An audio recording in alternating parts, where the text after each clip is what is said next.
Ve enzelna biz indirdik ileyke habibim sana da bütün peygamberlere kitap vahiy gönderdik. Sana da indirdik. Ez-zikra bu yüce Kur'an'ı niçin indirdik? Litübeyyine linnâsi sen insanlara açıklaman için. Çünkü o zaman işte hadis olmasa açıklamada Kur'an sayılmıyor. Ama Allah-u Teala niçin göndermiş? Açıklama yapması için. O zaman o şey nüzile indirildi onlara. Kullara indirilen şey ne? Kur'an. Peki kim açıklamasını yapacak? Sen açıklayasın diye diyor. Efendimiz sallallahu aleyhi ve sellem açıklamalarına biz ne diyoruz? Hadis-i şerif, beyanlarına, sözlerine. Hadis-i şerif olmasa Kur'an-ı Kerim'in manasını kimse anlayabilir mi? Anlayamaz diyor işte. Kur'an söylüyor. Seni açıklayasın diye gönderdik. Hadisi devreden çıkarınca kaldın Kur'an'la baş başa.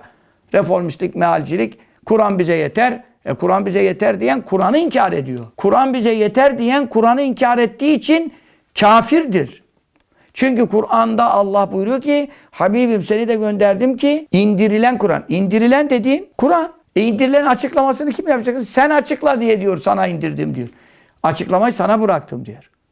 Peki açıklamayı da sen kafandan mı yapacaksın? Yok. Ve ma antiku anil heva illa vahyun yuha. Canın istediğine göre Habibim konuşmaz. Ona ne vahyediliyorsa bildirileni anlatır diyor. Buradan da ne kesinleşiyor? Kur'an'ın açıklaması Efendimiz sallallahu aleyhi ve sellem aitse Efendimiz sallallahu aleyhi ve sellem buyurdukları da bu noktada dini konular hakkındaki beyanları da vahiy niteliği ise o da Necm Suresi hep ayet. O zaman hadislerin vahiy olduğu %1500 tescillendi. Hadisleri devreden çıkarırsan Kur'an'ı anlama iddia edebilir misin? Asla. Çünkü Kur'an seni tekzip ediyor, yalanlıyor. Onu açıklamak için Habibim gönderdim. Sen onun sözüne bakmıyorsun.